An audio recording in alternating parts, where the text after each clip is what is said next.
आज हम पढ़ने वाले हैं कक्षा 10 का प्रश्नावली 3.2, जिसमें कह रहा है निम्न संख्याओं को रैखिक समीकरणों के युग्म बनाइए और उनके ग्राफी विधि से हल ज्ञात कीजिए। ठीक है, देखिए कक्षा x लिखा हुआ है, जिसको हम क्या कहते हैं, 10 कहते हैं। कक्षा 10 के 10 विद्यार्थियों ने एक गणित की पहली प्रतियोगिता में भाग लिया। यदि लड़कियों की संख्या लड़कों की संख्या 4 अधिक हो तो प्रतियोगिता में भाग लिए लड़कों और लड़कियों की संख्या ज्ञात कीजिए। तो आइए हम देखते हैं। अब देखिए इसमें क्या है, हमारा प्रश्नावली कौन सा है, प्रश्नावली 3.2 का पहला है ना, जिसमें क्या रहा, देखिए लड़कों और लड़कियों की संख्या कितना है, कक्षा 10 में 10 है, तो दोनों की संख्या को x मान लिया जाए। माना, पहला क्या मानेंगे, लड़कों की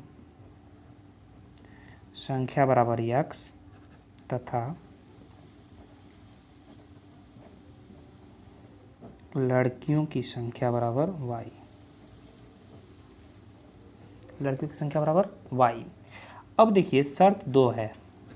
एक शर्त ये कह रहा है कि लड़कों की संख्या और लड़कियों की संख्या टोटल कितना है, 10 है, तो हम क्या कह देंगे कि लड़कों की संख्या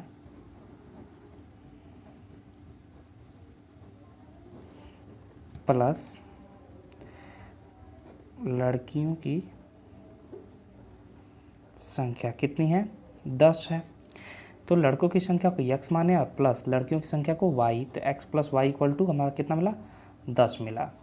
अब देखिए शर्त 2 ये कह रहा है ना, ध्यान दीजिए, शर्त 2 कह रहा है कि जो लड़कियों की संख्या है, लड़कियों की संख्या वो देखिए लड़कों की संख्या से कितना अधिक है, 4 अधिक है, लड़कों की संख्या से 4 अधिक है। यहाँ पे ये समझने वाली बात है। देखिए कई लोग यहाँ पे कंफ्यूजन कर देते हैं कि 4 इधर जोड़ें इधर जोड़ें।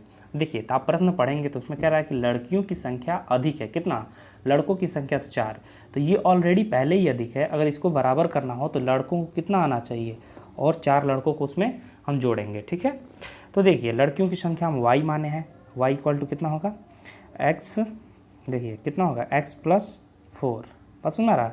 अब हम देखिए क्या करना है, ये y को उधर भेज दीजिए और 4 को इधर भेज दीजिए। तो देखिए ये x पहले से है और y को भी इधर ले जा रहे हैं, तो प्लस y उधर जाएगा तो माइनस y। ठीक है, और ये 4 को इधर भेज रहे हैं, 0 के इक्वल के इधर, तो क्या होगा, -4 होगा, समीकरण 2। अगर देखिए हमें डायरेक्ट कुछ नहीं कहता कि ग्राफी विधि से हल कीजिए, तो हम डायरेक्ट इसे क्या करते हैं, डायरेक्ट जोड़ देते, क्या होगा, ये इससे कट जाता। लेकिन हमें क्या करना है, ग्राफी विधि से हल करना है। तो जैसे मैंने पिछले प्रश्नावली में किया, वैसे हम क्या करेंगे, समीकरण 1 और 2 से दोनों की दो बिंदु निकालेंगे, क्योंकि 2 बिंदुओं से ही होकर एक रेखा जाती है। तो क्या करेंगे, समीकरण 1 से, समीकरण 1 से ध्यान दीजिए, समीकरण 1 से हमारा क्या है, x प्लस वाई बराबर 10 है ना। तो एक चर वाला कोई छोड़ देते हैं, तो दोनों एक ही चर है, कोई छोड़ सकते हो आप, तो 10 माइनस वाई। तो आप ऐसे बॉक्स बनाइए। ठीक है, आप ऐसे क्या बनाना है, बॉक्स बनाना है, और इसमें x की और y की दो वैल्यू निकालिए। अब हम देखिए यहाँ पे हम क्या रख सकते हैं, y इक्वल टू 10 रखिए। तो y इक्वल टू अगर 10 रखें तो देखिए 10 में से 10 घटाने पे कितना होगा, 0। तो लिखिए y इक्वल टू 10 रखने पर तो देखेंगे कि x इक्वल टू 10, ये -10 बराबर 0। फिर देखिए हम क्या रखें, इसमें 5 रख दीजिए, एक बार अपने मर्जी से आप कुछ भी रख सकते हो। देखिए 10 रखें तो हमें x का मान 0 मिला, अब y बराबर 5 रखिए, तो लिखिए y इक्वल टू 5 रखने पर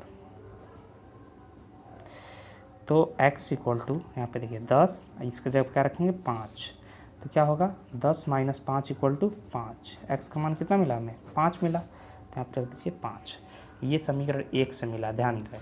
फिर हमें क्या करना है, समीकरण 2 से देखिए, हम क्या करेंगे, समीकरण 2 से देखेंगे, समीकरण 2 से, समीकरण 2 हमारा कह रहा है कि x minus y equal to क्या है, x यहाँ से ऐसे कह सकते हैं कि x minus y equal to -4 है, समीकरण 2।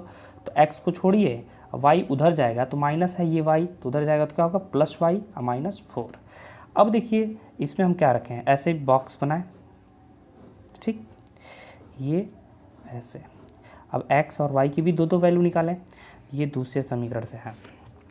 देखिए तो y इक्वल टू क्या रखें, एक बार 4 रख दीजिए, y इक्वल टू क्या रख दीजिए, 4, तो आप रखिए y इक्वल टू 4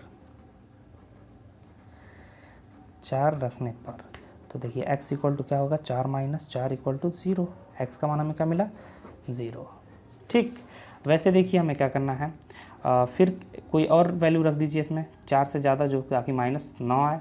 एक बार 6 रख दीजिए, फिर 5 रख दीजिए। क्या रख दें, y इक्वल टू 5 रख दीजिए।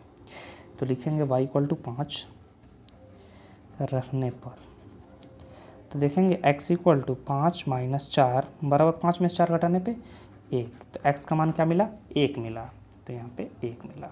अब हम इसे क्या करना है, ग्राफी विधि से हल करना है। तो आइए हम देखते हैं। देखिए हमने पहले ही बना चुका है, ठीक, 10 तक, क्योंकि हमें क्या देखिए इस पे y कितना चलना है 10 चलना है, x 5 चलना है। तो हमने दोनों पे 10-10 बना लिया है। तो देखिए पहला समीकरण हमारा ये है ना। तो x पे कितना चलना है 0, मतलब x पे चलना ही नहीं है, ठीक। y पे कितना चलना है 10, मतलब ये यहाँ तक चलना है, यहाँ तक। तो ये पॉइंट हमारा जो है 0 और 10 है। पहले x एक्सिस का लेते हैं, मतलब ये ऊपर वाला, फिर बाद वाला लिखते हैं। दूसरा देखिए x पे भी 5 चलना है, y पे भी कितना चलना है 5 चलना है। तो देखिए x पे 5 और y पे 5, दोनों देखिए कहाँ मिल रहा है, यहाँ पे मिल रहा है। तो आप लिख दीजिए 5 5 और दोनों को आप मिला दीजिए। दोनों को क्या करना है, ऐसे मिला देना है। और ये कौन सा समीकरण है, x प्लस वाई बराबर 10 है ना। वैसे ही समीकरण 2 वाला किया जाए हम लोग। समीकरण 2 वाला देखते हैं। देखिए इसमें क्या कह रहा है कि x पे 0 चलना है, y पे 4 चलना है। देखिए x पे 0 और y पे 4, मतलब फिर से x पे चलना ही नहीं है, y पे चलना है 4। ये है ना हमारा, तो यही पॉइंट होगा हमारा 4 और 0 और 4। पहले x लेना है ना, 0 और 4। ये फिर देखिए x पे हमें 1 चलना है, यही पॉइंट है हमारा, ये वाला पॉइंट है, ध्यान देना। हमें x पे 0, मतलब इधर नहीं चला गया है। अब देखिए y पे 1 चलना है, x पे 5 चलना है। तो x पे 1 और y पे 5, मतलब ये वाली हमारी वैल्यू है, क्या है 1 और 5, ये वाली वैल्यू, ध्यान रहे। अब इसको भी हम क्या करेंगे, मिलाएंगे, इसको भी हम मिलाएंगे ऐसे, ठीक है। तो देखिए ये हमारा समीकरण है x minus y equal to -4। अब बोल रहा है इसके माध्यम से हमें हल करना है। तो देखिए ये दोनों किस बिंदु पे कट कर रहा है, ये कट रहा है ना। तो देखिए x कहाँ आ रहा है, x इक्वल टू 3 और y बराबर 7, x बराबर 3 y बराबर 7। इस पे लिखिए 3 और 7। x का मान क्या मिला हमें, x का मान मिला 3 और y का मान मिला 7। तो हम क्या कह देंगे कि अतः, यहाँ पे आप लिख लीजिए, यहीं पे लिख लीजिए आंसर में क्या लिखेंगे आप, कि अतः लड़कों की संख्या x माने हो आप, लड़कों की संख्या हमने x माना था, x। देखिए तो x कितना हो रहा है यहाँ पे, पहला x कितना चल रहा है 3, तो लड़कों की संख्या कितनी है 3 है। और लड़कियों की संख्या क्या है, हमने y माना था। तो y बराबर देखिए कितना चला है y, ये देखिए 7, लड़कियों की संख्या 7। ये हमारा आंसर है, ठीक है। होप कि समझ में आया हो। देखिए हमारा प्रश्न 2 क्या कह रहा है, पहले का दूसरा कह रहा है 5 पेंसिल तथा 7 कलम का मूल्य 50 रुपया है, जबकि 7 पेंसिल और 5 कलम का कुल मूल्य कितना है 46 रुपया है। एक पेंसिल का मूल्य और एक कलम का मूल्य ज्ञात कीजिए। तो देखिए इसमें क्या कह रहा है, एक पेंसिल और एक कलम का मूल्य हमें ज्ञात करना है। जो ज्ञात करना रहता है उसे ही हम x और y मान लेते हैं। ये हम देखते हैं। तो दूसरा सवाल हमारा क्या कह रहा है, पेंसिल और कलम का मूल्य ज्ञात करना है। तो माना एक पेंसिल का मूल्य, एक पेंसिल का मूल्य बराबर x रुपया तथा एक कलम का मूल्य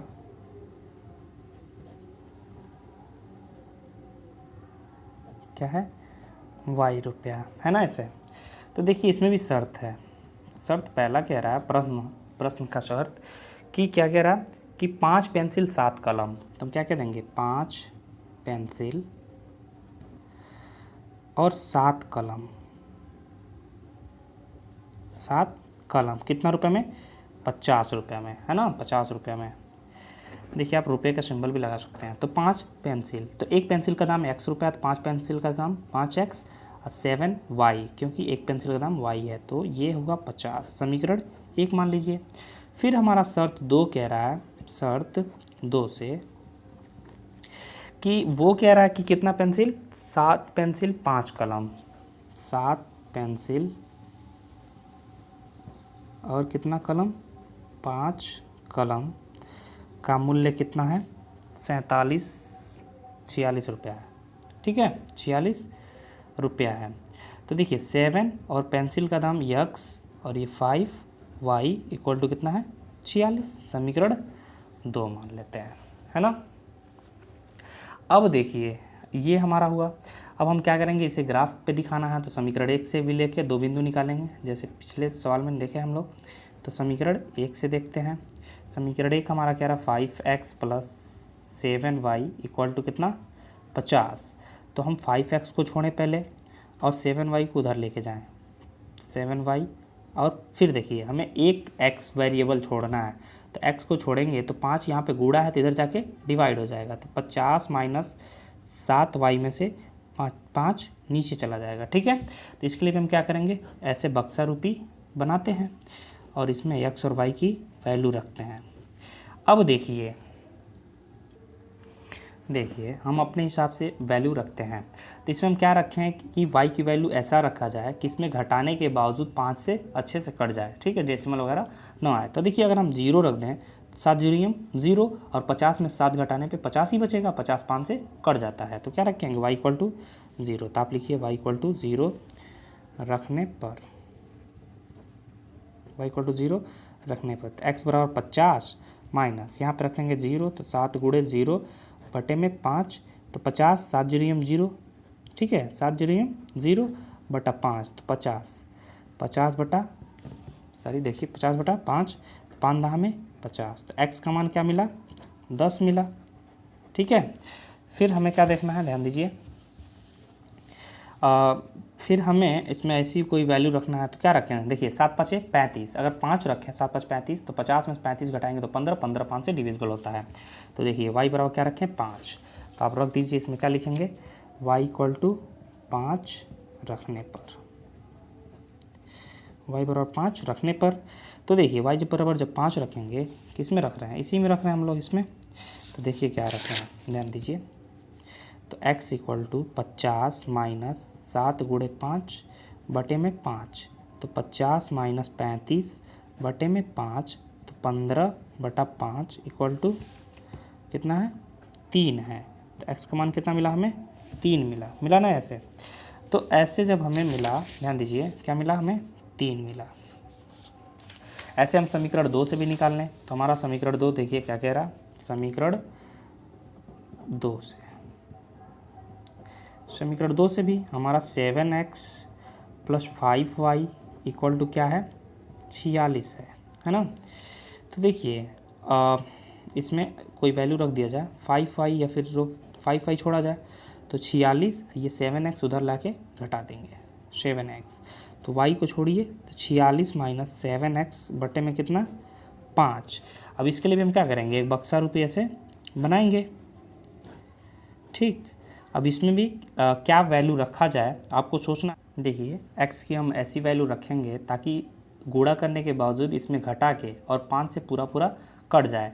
तो हम क्या करेंगे, देखिए 7 × 5 = 35। अगर हम x का क्या रखेंगे, x का मान 7 × 3 = 21, तो 45 में से 21 घटाएंगे तो 25 होगा, और 25 5 से डिविजिबल होता है। तो क्या रखेंगे, x का मान, x और y। तो x का मान हम रख देंगे 3।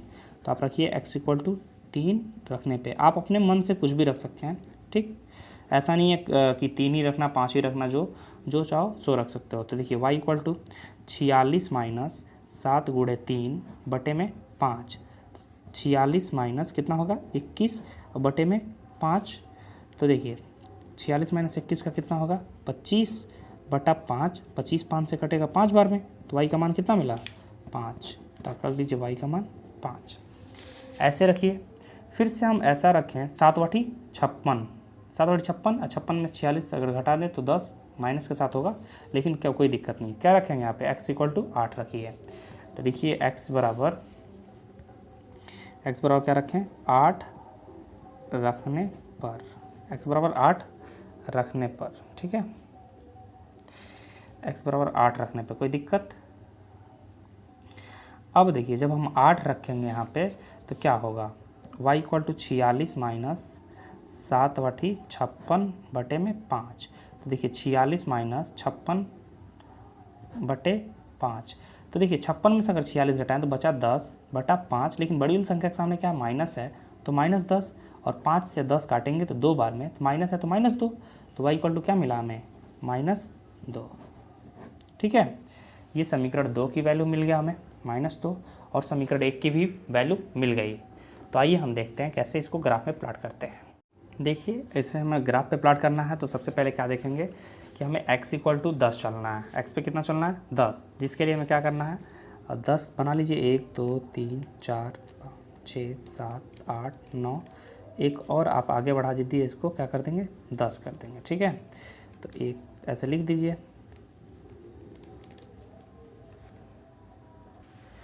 तो देखिए हमारा पहला क्या कह रहा है कि x पे कितना चलना है, देखिए समीकरण 1 से है, पहला क्या है x पे 10 चलना है, x पे हम 10 चलें, ठीक, और y पे 0, मतलब y पे चलना ही नहीं है, तो यही हमारा पॉइंट क्या है 10 और 0, ये वाला पॉइंट। ठीक है, ये हटा दीजिए इसको, ये वाला पॉइंट।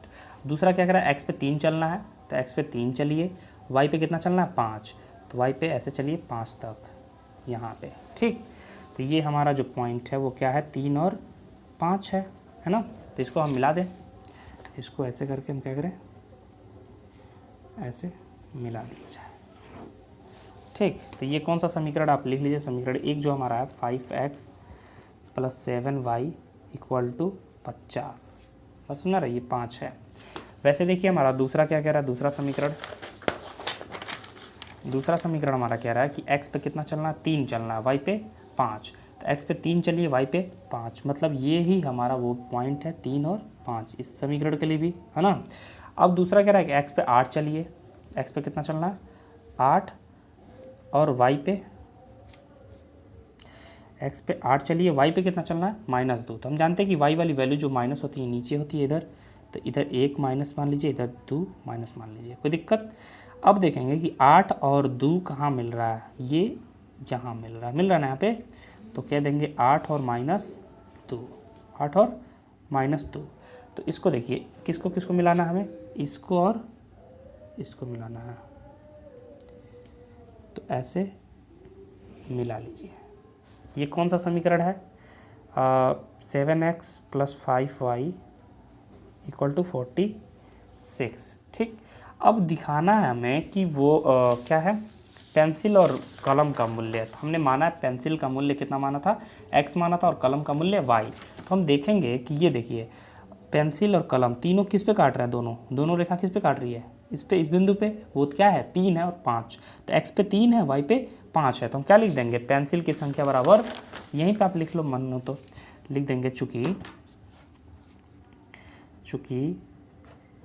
पेंसिल का मूल्य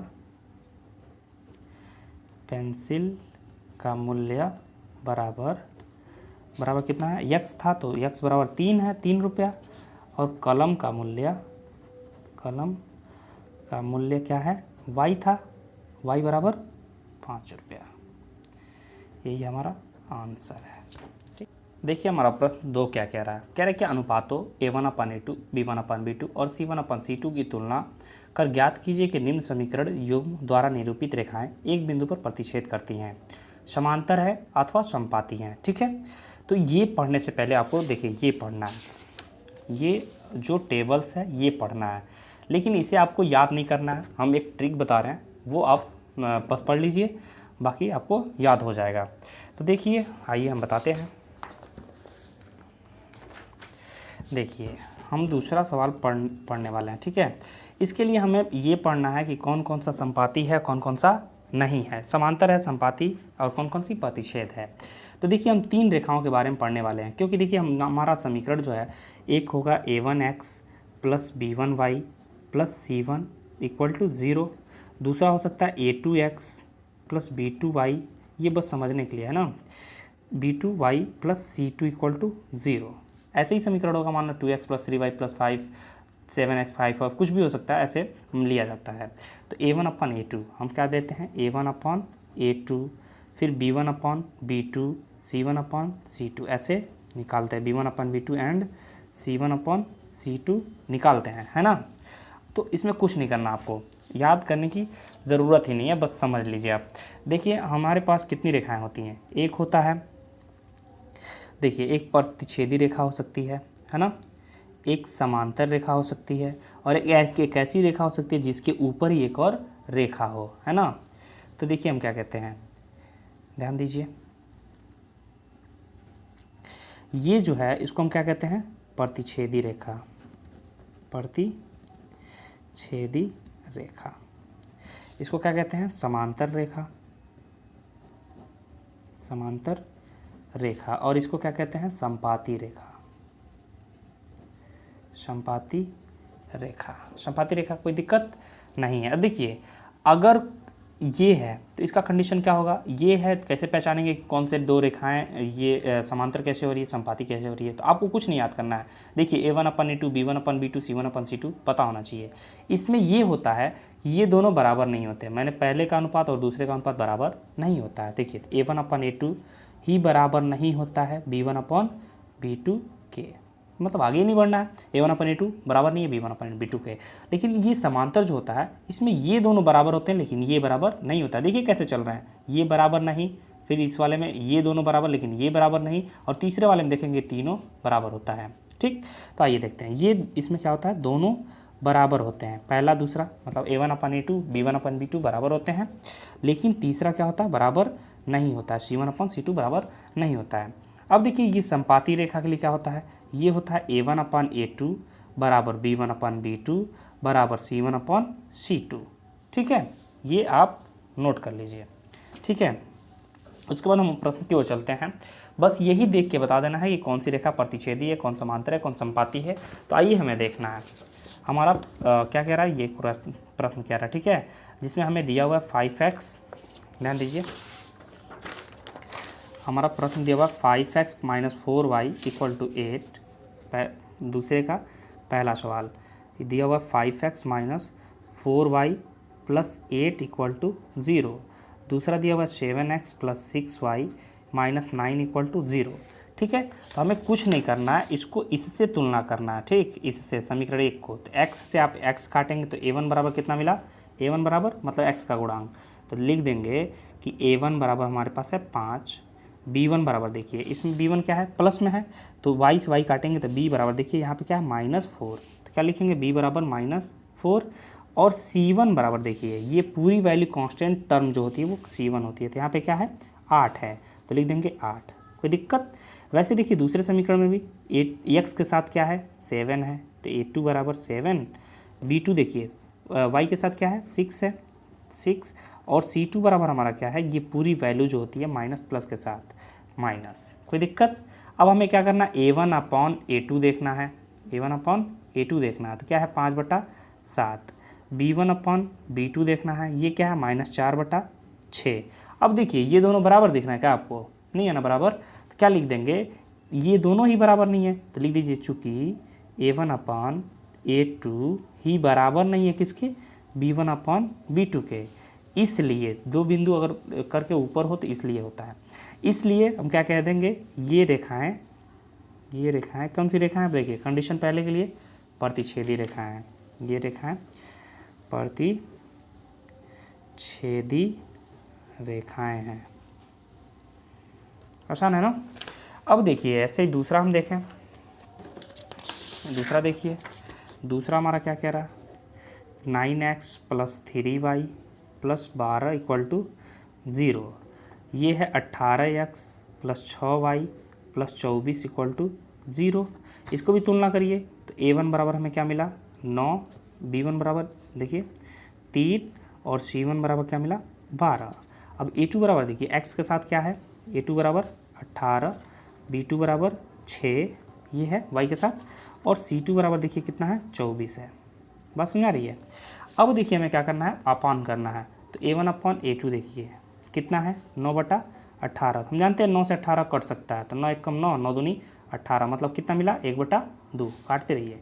अब देखिए B1/B2 भी देखिए, ये है 3/6, तो 3 1 कम 3, 3 दूनी 6, क्या मिला 1/2। फिर ऐसे देखना C1/C2 देखना है, तो C1 का मान 12 और इसका मान 24, बस सुना रही है। तो 12 एक कम 12, 12 दूनी 24, कितना मिला 1/2। हम ये देखते हैं कि पहला भी बराबर 1/2 है, दूसरा भी 1/2 है, तीसरा भी क्या है 1/2 है। चूँकि A1/A2 बराबर है B1/B2 के और बराबर है किसके C1/C2 के, वो किसके बराबर है 1/2 के है। तो हम जानते हैं कि जब तीनों बराबर हो, देखिए जब ये तीनों बराबर तो कौन सी रेखा होती है, समपाती रेखा होती है। तो लिख दीजिए चूँकि ये रेखाएं क्या है, इसलिए ये रेखाएं समपाती रेखाएं हैं,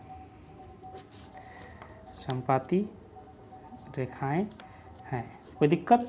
वैसे तीसरा आप देखिए, इसका तीसरा देखिए क्या कह रहा, 6x प्लस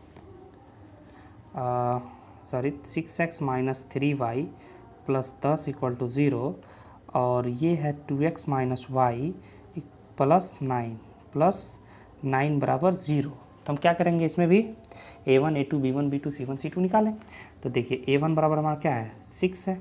A1 1 की बात होगी तो पहले वाले में देखेंगे, 2 की बात होगी तो दूसरे में देखेंगे। तो हमारा देखिए A1 इक्वल टू 6, B1 बराबर देखिए माइनस के साथ लेते हैं, अगर माइनस हो तो लेंगे 3, और C1 बराबर जो है 10, A2 बराबर 2, B2 बराबर -1 और C2 बराबर 9।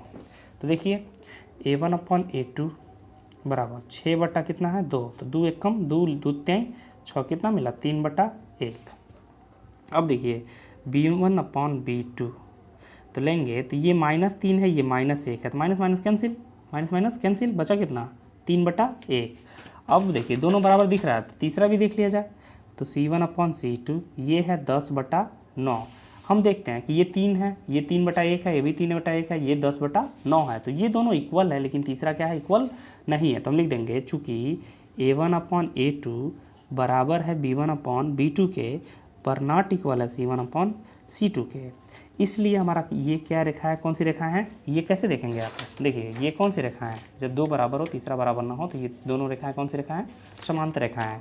तो ये देखिए क्या लिख देंगे, ये रेखाएं समांतर रेखाएं हैं, समांतर रेखाएं हैं।